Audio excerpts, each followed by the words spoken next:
Alright, in this video I want to give you a glimpse of sort of the future of this topic by trying to take a function and determine the power series that represents it. Now, at this point in the semester, the only thing we have going for us is we know that if we have the function 1 over 1 minus x, then that is represented by the power series of x to the n, where all the coefficients are 1. So the series that looks like 1 plus x squared and so on. And we know that the radius of convergence here, that this is good as long as the absolute value of x stays less than 1. That's the only thing we really have going for us in terms of functions whose power series representations we know. So the question is, can we leverage that to be able to figure out power series representations for other functions? And at first, it may not seem like natural log of x squared plus 4 has anything at all to do with this function, but in fact it does. So think about it this way. If f of x is natural log of x squared plus 4, then the derivative is 1 over x squared plus 4 times, with chain rule, 2x.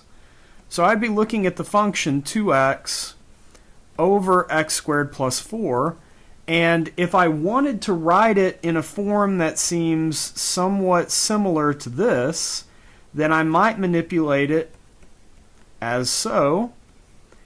Factor out the 2x, and then in the denominator, I would have, so the first step here would be to take and pull out a 4. And then if you pull out a 4 from each of these terms, you would have an x squared over 4 plus 1. And then as sort of a last step here, I would have x over 2 on the outside times 1 over, this is 1 minus x squared over 4. And so if we stop for a second and we compare this with this, it seems to line up really well that what was playing the role of x for this function is now playing the role of x squared over 4, which means that if this had a radius of convergence of absolute value of x less than 1, then this one would have a radius of convergence of the absolute value of x squared over 4 less than 1, which is the same as saying the absolute value of, well, I can drop the absolute value on both the top and the bottom because they're both positive. It's the same thing as saying x squared is less than 4, which is the same thing as saying the absolute value of x is less than 2. So the radius of convergence here would be 2. Now, that's great. The question is, what do I do with the x over 2, and what do I do with this new piece? So think of it this way. We now know that f prime of x can be written as x over 2 times, this is a geometric function. That's what we would call it. It's a function that relates back to the geometric series idea. And so if I just write down its power series representation, maybe sort of naively, if you will, then what we have is the sum n goes from 0 to infinity of x to the n, but x is not x anymore. X has been replaced by x squared over 4, so it's x squared over 4 to the n. And not only is it negative, not only is this 1 minus this, but it's actually 1 minus a negative. You can see here, to get 1 plus that, I got to get minus a negative here. So I could include that here, but it would make no difference. It's still absolute value of x less than 2 for the radius, but it does make a difference here. So we have x over 2 times, and if I clean this up, n goes from 0 to infinity of the negative 1 to the n I'm going to pull out, because remember that's our signal that it's alternating. And then I have x squared raised to the n. That's the same thing as x to the 2n. And then in the denominator I have 4 raised to the n. And so what I'd like to do now is I'd like to bring all of this inside the sum. The reason I can do that is because the sum depends on n, and these terms don't involve n. And so if I do that, then I'm looking at the sum n goes from 0 to infinity of minus 1 to the n.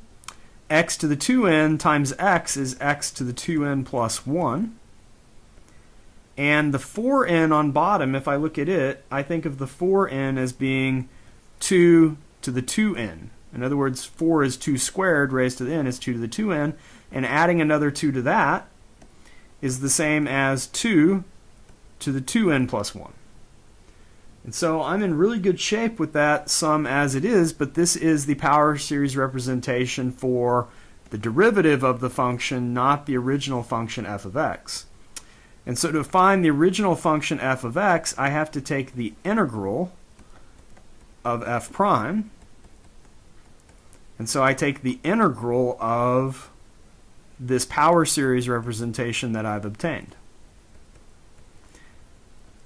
And so the question is, do you recall from the previous video how to handle integrating power series? Hopefully the answer is yes. You do it termwise. So I take this integral and I pass it inside the sum. And then the way to do this, just so you don't make any mistakes, is bring the integral all the way inside until you hit something that involves x, and then leave everything that doesn't involve x outside the integral.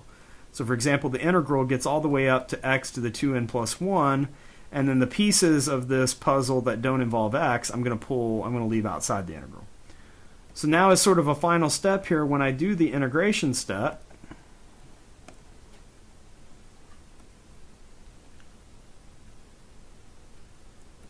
I get the sum from 0 to infinity of minus 1 over n 2 to the 2n plus 1.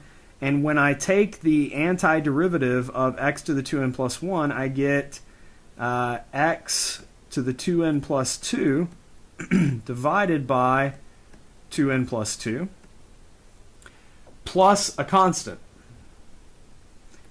And so the question is, what is that constant going to be? And the easiest way to do that is if you look at the sum that we have here, then this sum, this entire thing, is supposed to represent the natural log of x squared plus 4.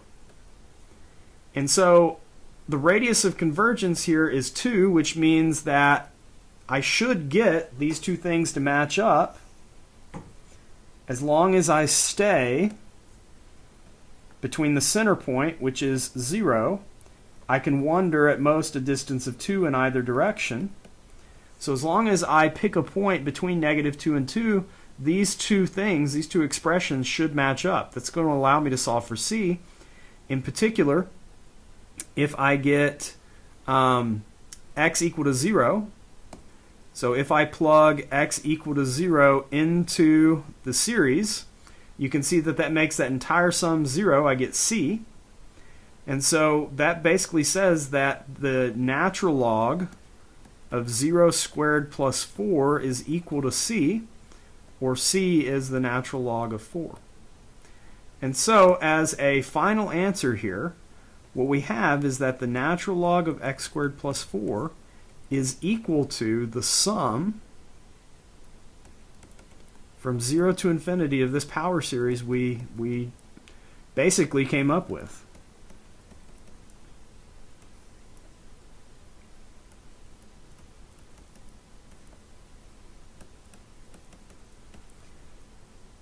And the only thing I have to add here is the constant term that I just solved for, natural log of 4. So we now have a power series representation for this function. So it's good as long as I stay on the interval from negative 2 to 2, so its radius of convergence is 2. So all of these power series representation questions are going to be the same in this unit. We're going to have a more efficient way to do this coming up. But in this unit, they're all the same. You take the function you start with, and you do some algebraic manipulations like I did here to wind up with something that looks like the geometric sum. And if it looks like the geometric sum function, then you automatically know how the radius of convergence for that works. And then you just sort of chase your tail here through these different operations, taking derivatives, taking integrals. Sometimes you might have to add series together, but the point is you come out of this with a power series that represents the function you're talking about on a certain interval.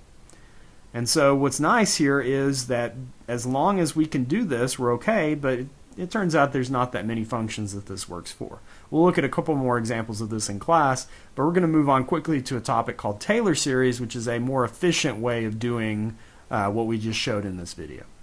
All right, thank you for watching.